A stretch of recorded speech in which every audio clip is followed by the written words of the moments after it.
L'appel de la mer ne séduit pas que les animaux. Des hommes et des femmes ressentent cette même attirance inexplicable pour le monde des profondeurs. Et c'est le cas de Frédéric Pichard. Depuis plus de 20 ans, elle a noué une relation d'amitié avec un dauphin ambassadeur. On appelle les ambassadeurs ces dauphins qui choisissent de quitter leur groupe et de se rapprocher du monde des hommes. Quelques individus vont ainsi de port en port. Ils semblent vouloir tisser des liens avec nous.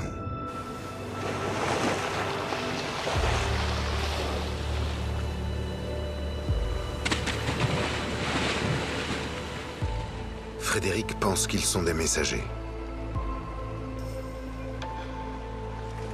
Chaque année, à la fin de l'été, elle donne rendez-vous à l'un d'entre eux, Donnie. Aujourd'hui, elle a décidé d'emmener sa fille avec elle. Adélie n'a pas plongé avec Donnie depuis l'âge de 12 ans.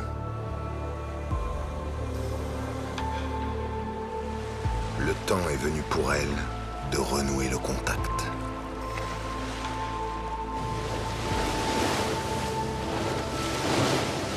Le lieu de rendez-vous avec Donnie varie d'une année sur l'autre. Elle sent maintenant que son ami est proche.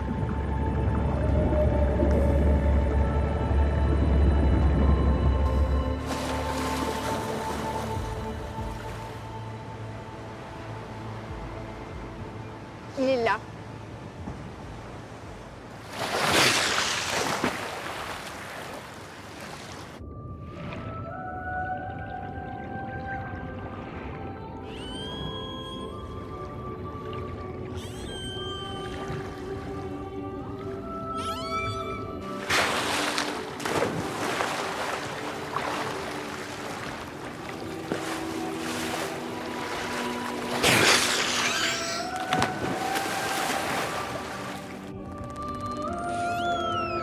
Le dauphin nous rappelle notre enfant intérieur, notre source de vie, la joie.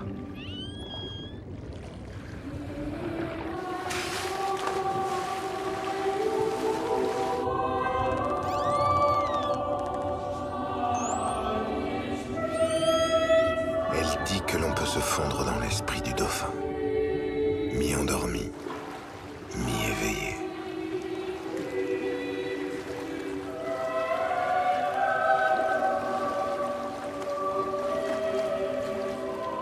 Donnie l'aide à se reconnecter avec elle-même. Et il décide quand il veut partir.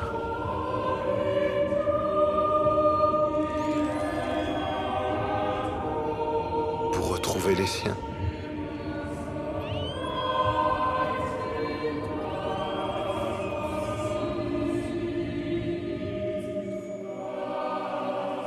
Les messagers de la mer ont-ils un savoir à nous transmettre ?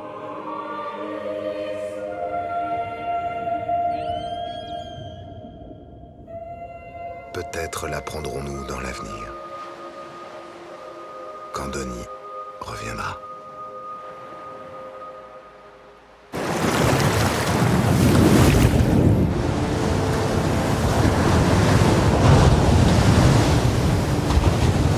Ce monde si paisible se prend parfois de fureur. Comment survivre dans cet enfer ?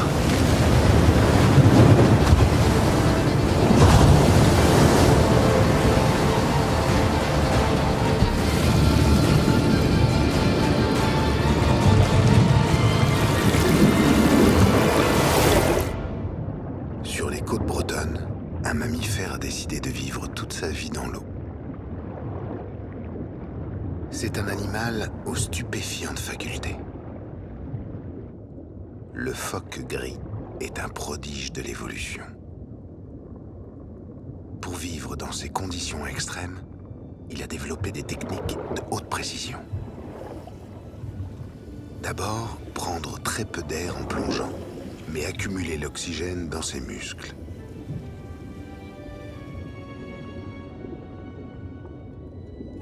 Ensuite, faire baisser son rythme cardiaque à 5 pulsations par minute.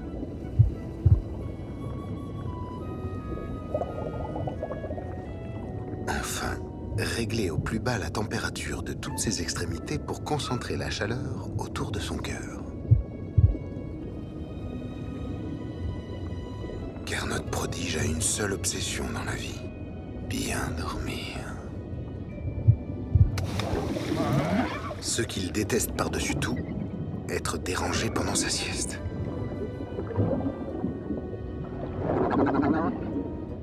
Les jeunes ne respectent rien.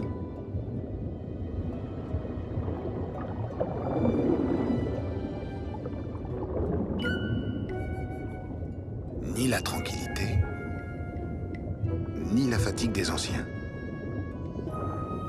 Mieux vaut trouver un autre endroit. Rien ne l'empêchera de ne rien faire.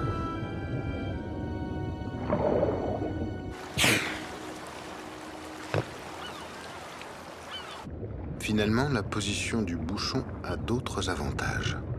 On se laisse bercer, on ouvre les narines une fois tous les quarts d'heure. Ça suffit.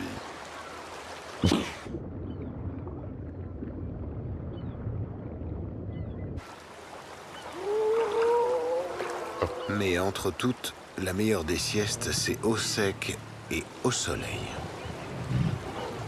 Dans sa colonie, les plus méritants passent les heures de travail sur un reposoir.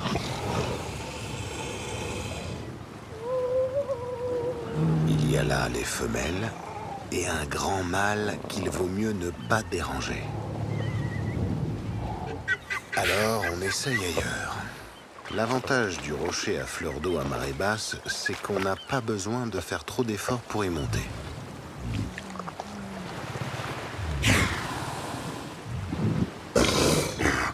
Et là, le top du top, c'est la position de la banane.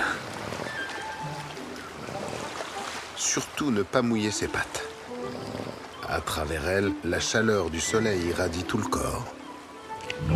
Un bonheur intégral. Et quand la marée remonte, se laisser porter. Et maintenant, pour changer, il est temps de trouver un endroit au calme.